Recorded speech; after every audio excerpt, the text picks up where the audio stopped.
आज सबसे पहले बात होगी गरीब नवाज की उस दरगाह की जहां पर बादशाह अकबर 15 दिन पैदल चल करके पहुंचा था और जहां पर दुनिया भर के अकीदतमंद मुरादों की झोली लिए पहुंचते हैं। हो सकता है आपने भी वहां पर हाजिरी लगाई हो, क्योंकि ये मुकद्दस दरगाह अचानक सुर्खियों में आ गई और इसकी वजह जानेंगे। साथ ही मेवाड़ के पूर्व राज परिवार में मची रार की असलियत भी टटोलेंगे। तो बने रहिए हमारे साथ। शुरू करते हैं खबर में दम है।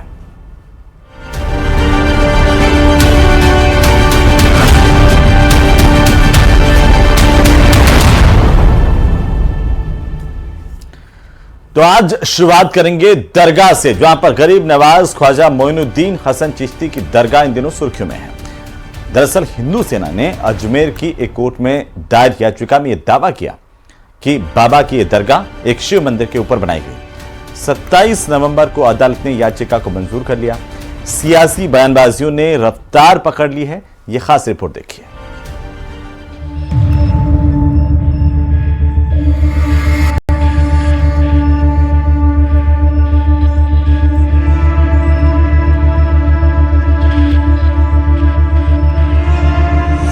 अजमेर दरगाह पर हिंदू पक्ष का दावा जोरदार। पहली नज़र में भी आप दरगाह में जाओगे या उसके आसपास घूमोगे तो आपको साफ पता चलेगा कि ये हिंदू स्ट्रक्चर ही है। यहाँ भगवान शिव का मंदिर था जो कि तोड़कर वहाँ पे दरगाह बनाई गई है। हिंदू पक्ष के दावे से मचा हाहाकार। 20 दिसंबर को और 3 उन्होंने पार्टीज को नोटिस जारी करवाएं। हरविलास शारदा जी, उनकी किताब का आप हवाला देकर आप एक हेरिटेज पे अटैक करते हैं और उस पिटीशन को मंजूर कर ली जाती है। इसको क्या कहेंगे? क्या दोनों पक्षों के दावे का आधार? दरगाह पर दंगल। अजमेर, जहां दुनिया के कोने कोने से मजलूम मुरादों की झोल लिए पहुंचते हैं, हजरत ख्वाजा गरीब नवाज से फैज पाते हैं, अपनी बिगड़ी संवारते हैं। ख्वाजा मोइनुद्दीन हसन चिश्ती की दरगाह एक बार फिर सुर्खियों में है। अजमेर के कोर्ट में दायर याचिका में कहा गया है कि यहां पर मंदिर को तोड़कर दरगाह का निर्माण किया गया है। कहते थे दबी जवान में कि अजमेर दरगाह भी भगवान शिव का मंदिर हो सकता है या है, इन्होंने तोड़ के बनाया है और वो जल्दी उनकी मनोकामना सबकी पूर्ण होगी और जो संशय था वो साफ होगा कि वो अजमेर दरगाह असल में दरगाह नहीं, भगवान शिव का मंदिर है, संकट मोचन महादेव मंदिर है। जिस किताब के आधार पर हिंदू पक्ष ने अजमेर शरीफ दरगाह के नीचे शिव मंदिर होने का दावा किया है, उस किताब का नाम है अजमेर हिस्टोरिकल एंड डिस्क्रिप्टिव, यानी अजमेर ऐतिहासिक और वर्णनात्मक। अंग्रेजों के शासनकाल में लिखी गई इस किताब के लेखक थे दीवान हरविलास शारदा, जो अंग्रेज सरकार में अफसर थे और 1925 में अंग्रेज सरकार ने उन्हें जोधपुर हाईकोर्ट का जज नियुक्त किया था। 1910 में प्रकाशित हुई उनकी किताब अजमेर हिस्टोरिकल एंड डिस्क्रिप्टिव के पेज नंबर 93 में लिखा है। पेज नंबर 93, बुलंद दरवाजे की उत्तरी तरफ तीसरी मंजिल पर बनी छतरी किसी हिंदू इमारत के हिस्से जैसी। पेज नंबर 94, छतरी में लाल रंग का बलुआ पत्थर किसी जैन मंदिर जैसा। पेज नंबर 96, दरगाह में बुलंद दरवाजे और आंगन के नीचे हिंदू मंदिर के तहखाने हैं। पेज नंबर 97, हिंदू परंपरा के मुताबिक तहखाने में महादेव की छवि। पेज नंबर 97, दरगाह के भीतर तहखाने तक जाने वाला एक गुप्त दरवाजा जहां भगवान शिव की मूर्ति थी। पेज नंबर 97 पर लिखा है कि हिंदू परंपराओं के मुताबिक तहखाने में महादेव की छवि है, जिस पर एक ब्राह्मण परिवार रोजाना चंदन जलाता है और अब इसे दरगाह के घड़ियाली यानी घंटी बजाने वाले के रूप में जाना जाता है। इस किताब में यह भी दावा किया गया है कि दरगाह के भीतर एक गुप्त दरवाजा भी है जो तहखाने तक जाता है। इसमें आधार यह है, एक तो हरविलास शारदा जी की जो किताब थी उसमें उन्होंने बताया था कि ये प्राचीन मंदिर का अंश लगता है। दूसरी बात कि यहाँ मोहम्मद गौरी के आने से पहले यहाँ मंदिर होता था, क्योंकि ज़्यादातर मंदिर थे प्राचीन मंदिर जो बाहरी आक्रांताओं द्वारा तोड़े गए थे। अब न्यायालय ने इसको सुनने योग्य माना है और आगे न्यायिक प्रक्रिया के अधीन गुजरना होगा। इसमें तीनों प्रतिवादी बनाए, आर्कियोलॉजिक सर्वे ऑफ इंडिया को भी हमने पार्टी बनाया, भारतीय अल्पसंख्यक मंत्रालय को भी हमने इसमें पार्टी बनाया और उसके पक्ष के लिए वो अपना पक्ष रखे, इसलिए 20 तारीख को उनको जाएंगे, जिसमें जो वाद है उसकी कॉपी और दस्तावेज की कॉपी साथ में जाएगी और उसके बाद जो भी आगे न्यायिक प्रक्रिया होगी उसके अधीन ये किया जाएगा। इसी किताब में दावा किया गया है कि अजमेर स्थित 2.5 दिन का झोपड़ा नाम की मस्जिद भी सरस्वती मंदिर तोड़कर बनाई गई थी। दूसरी ओर दरगाह पक्ष ने 1910 में प्रकाशित इस किताब को मनगढ़ंत बताते हुए कहा है कि दीवान हरविलास शारदा इतिहासकार नहीं अफसर थे और उन्होंने अंग्रेजों की बांटो और राज करो की पॉलिसी को आगे बढ़ाने के लिए इस किताब को लिखा। दरगाह दीवान के उत्तराधिकारी सैयद नसरुद्दीन चिश्ती हिंदू सेना के दावे को मनगढ़ंत बताते हैं।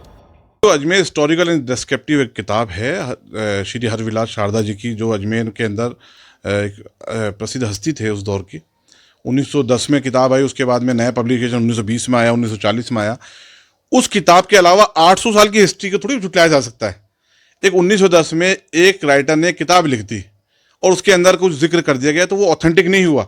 मैं कह रहा हूँ गरीब नवाज तो 1236 में आपका विशाल हुआ, उसके बाद में कितने हिंदू राजा रजवाड़े हैं जिनकी अकीदत का मरकज था गरीब नवाज की बारगाह, और है आज भी।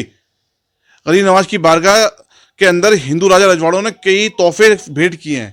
आप अंदर जो चांदी का कटहरा देख रहे हैं वो जयपुर महाराज का चढ़ाया हुआ है।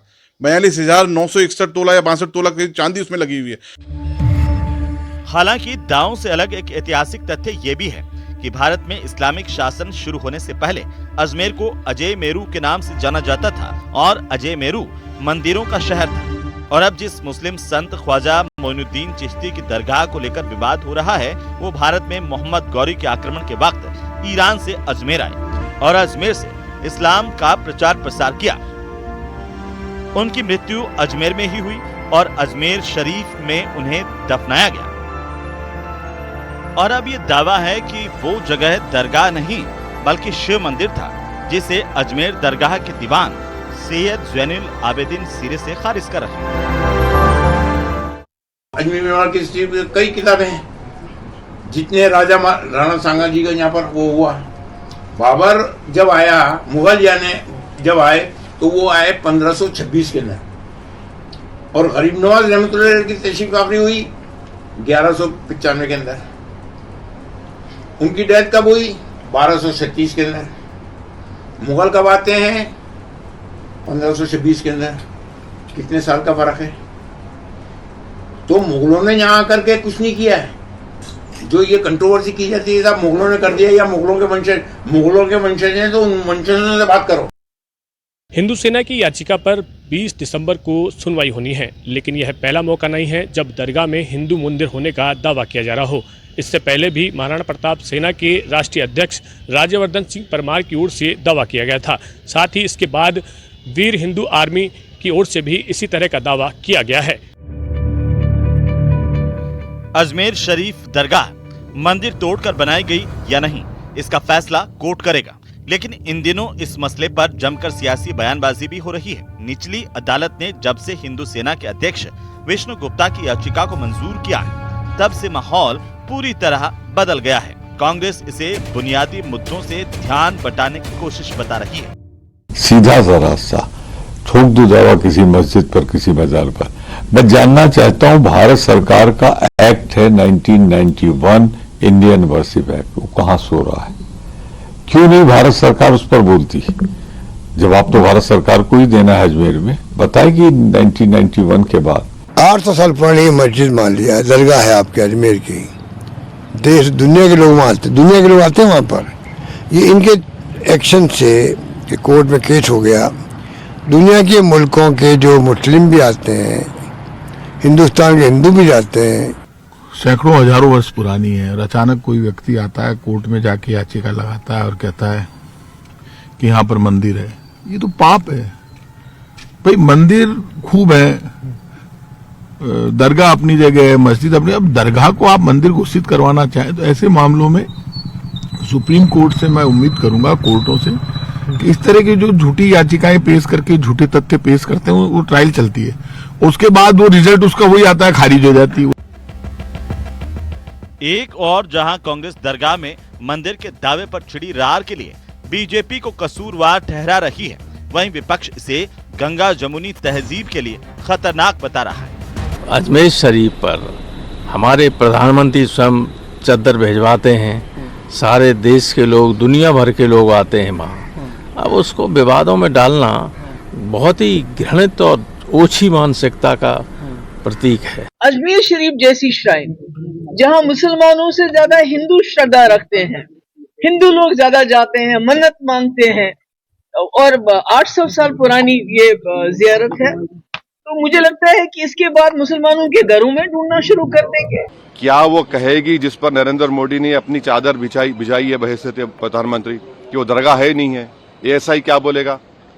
ये पूरा देश को डिस्टेबलाइज करने के लिए, और ये देश के हित में नहीं, हम बार बार आपको कह रहे हैं।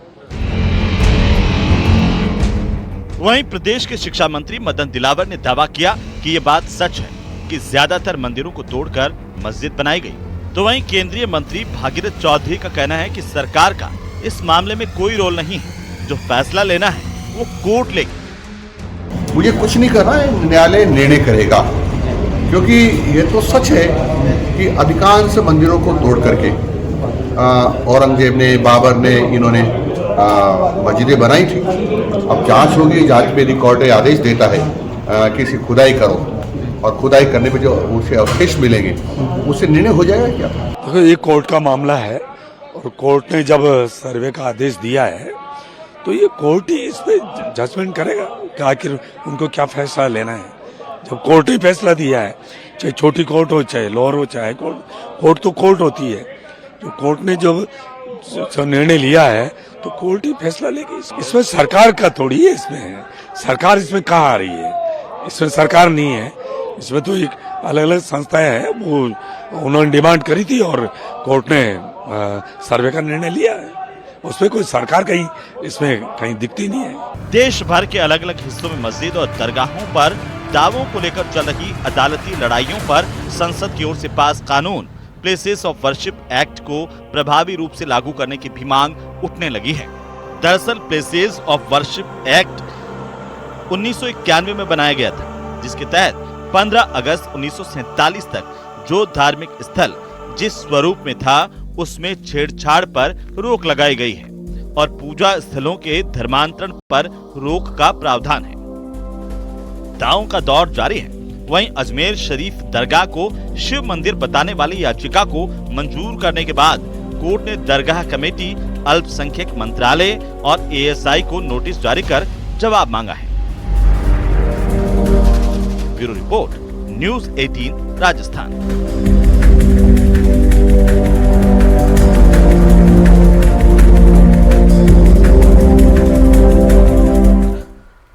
और चलिए अब बात करेंगे महल पर महाभारत की, क्योंकि राजे रजवाड़े खत्म हो गए लेकिन राजशाही अभी भी जिंदा है। इन घरानों के सदस्यों के बीच संपत्ति का विवाद बेदाम है, लेकिन इस बार मेवाड़ के पूर्व राजघराने का संपत्ति विवाद सुर्खियों में आ गया। क्या रही इसकी वजह, इस खास रिपोर्ट में देखिए।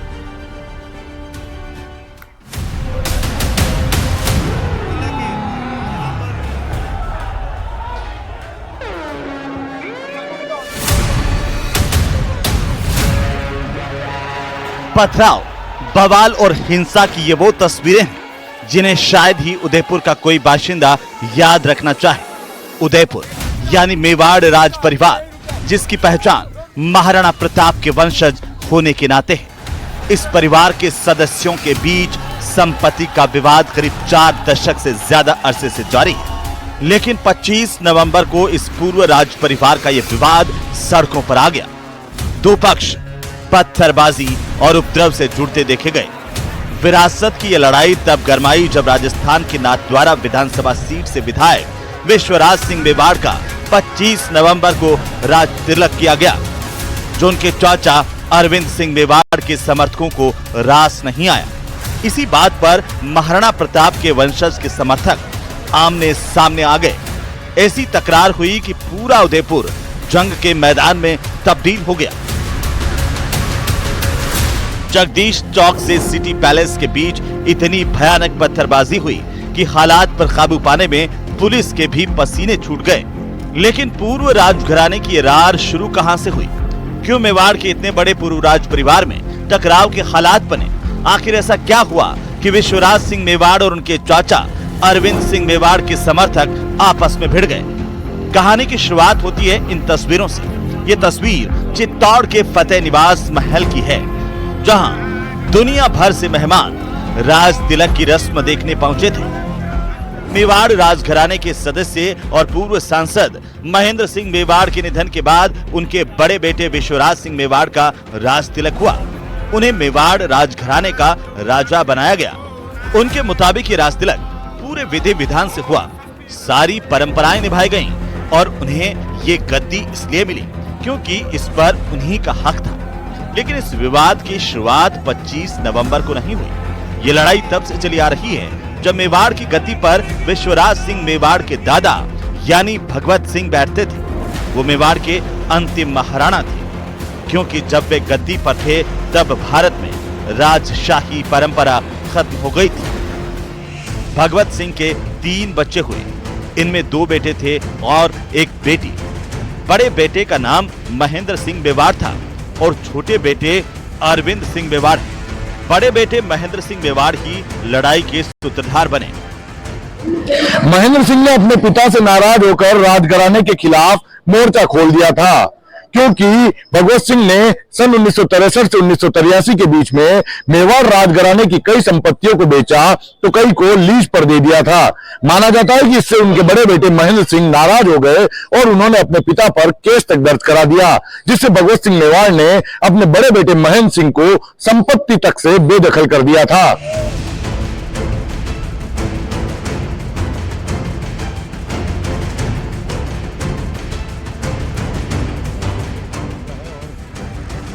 मेवाड़ राजवंश में उनकी हिस्सेदारी खत्म कर दी गई, क्योंकि उन्होंने जो केस किया था उसमें बड़ा बेटा होने के नाते उन्होंने अपने हिस्से की प्रॉपर्टी मांग ली थी। लेकिन भगवत सिंह ने उन्हें बेदखल करते हुए उदयपुर राजघराने की पूरी प्रॉपर्टी एक ट्रस्ट के नाम पर ट्रांसफर कर दी। बाद में इस ट्रस्ट का अध्यक्ष उनके छोटे बेटे यानी अरविंद सिंह मेवाड़ को बनाया गया। मतलब महाराणा प्रताप की जिस विरासत पर भगवत सिंह के बड़े बेटे ने अपना हक जताया था, उस पर छोटे बेटे का कंट्रोल हो गया। ट्रस्ट के अध्यक्ष होने के नाते मेवाड़ राजघराने के किले, होटल और बाकी इमारतों से जुड़े फैसले लेने का अधिकार अरविंद सिंह मेवाड़ को मिला। इनमें उदयपुर लेक पैलेस, जगनिवास, जग मंदिर, फतेह प्रकाश गार्डन, गार्डन होटल और सिटी पैलेस जैसी सैकड़ों करोड़ों की प्रॉपर्टी शामिल है, जिनसे जुड़े फैसले अरविंद सिंह मेवाड़ लेते हैं। इनमें उदयपुर का सिटी पैलेस वो जगह है जिसकी वजह से उदयपुर में इस बार लड़ाई छिड़ गई। महाराणा प्रताप के 2 वंशज आमने सामने आ गए, क्योंकि सिटी पैलेस वो जगह है जहां पर मेवाड़ राजघराने की सबसे पवित्र चीजों में एक धुनी है। विश्वराज सिंह मेवाड़ अपने राज तिलक के बाद इसी धुनी का दर्शन करने के लिए उदयपुर के सिटी पैलेस पहुंचे थे। लेकिन मेवाड़ राजघराने के उस किले सिटी पैलेस पर उनके चाचा अरविंद सिंह मेवाड़ का कंट्रोल है। अरविंद सिंह मेवाड़ ने अपने बड़े भाई महेंद्र सिंह मेवाड़ को कभी भी राजा नहीं माना था। जब बड़े भाई को ही राजा नहीं माना तो उनके बेटे का तो सवाल ही पैदा नहीं होता, और इसीलिए अरविंद सिंह मेवाड़ के आदेश पर सिटी पैलेस के दरवाजे बाहरी लोगों के लिए बंद कर दिए गए। बाकायदा अखबारों में ये सूचना तक दे दी गई कि अगर किसी को सिटी पैलेस आना है तो उससे पहले ट्रस्ट से अनुमति लेनी होगी। इसके बावजूद विश्वराज सिंह मेवाड़ अपने समर्थकों के साथ सिटी पैलेस पहुंच गए। उन्हें सिटी पैलेस में मौजूद धूनी के दर्शन करने थे, क्योंकि मेवाड़ राजघराने की परंपरा के मुताबिक राज तिलक के बाद मेवाड़ के राजा को एकलिंग जी के मंदिर में और धूनी के दर्शन करने होते हैं। मेवाड़ राजघराने के शासक खुद को भगवान एकलिंग के प्रतिनिधि के तौर पर मानते हैं और उन्हीं की पूजा करते हैं।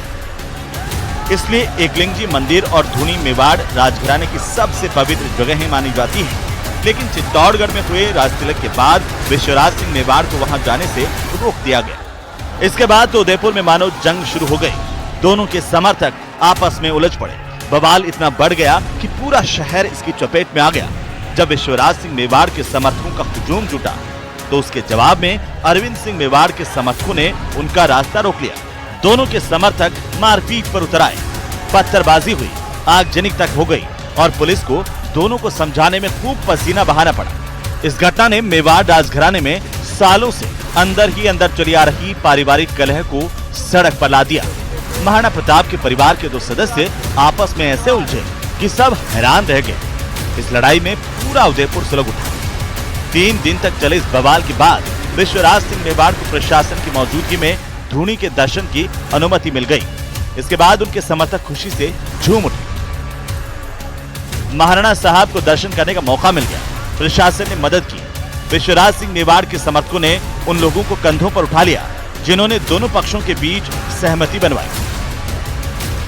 संदेश तो मैंने बाहर कहा है, लेकिन आप सब लोगों का साथ रहा है 2 दिन के लिए, क्योंकि आप सभी को शायद महसूस हुआ होगा कि जो हुआ था वो गलत है।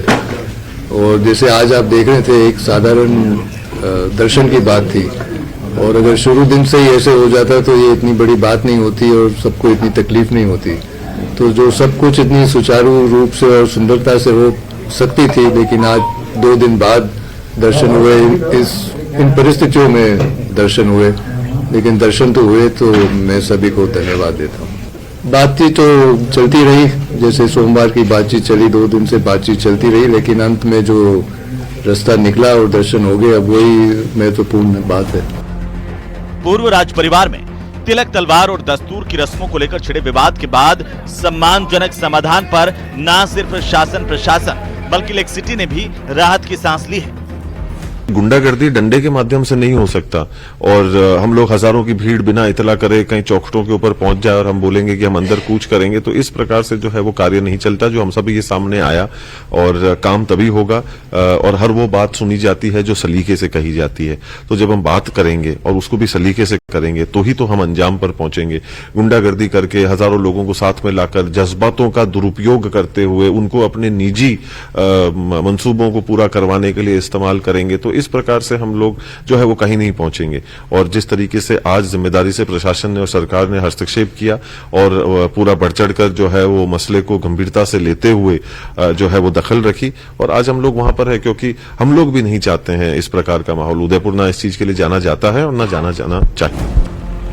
प्रदेश के कई पूर्व राज परिवारों के सदस्यों के बीच संपत्ति को लेकर विवाद न्यायालयों में चल रहे हैं। मेवाड़ के पूर्व राज परिवार के सदस्यों में भी यही विवाद है। सिटी पैलेस समेत अनेक संपत्तियों के मालिकाना हक को लेकर विश्वराज सिंह मेवाड़ और उनके चाचा अरविंद सिंह मेवाड़ के बीच विवाद है। ये मामला न्यायालय में विचाराधीन है और इसी वजह से धूनी दर्शन को लेकर 3 दिन तक तनातनी की स्थिति बनी रही। Bureau report, news 18 Rajasthan.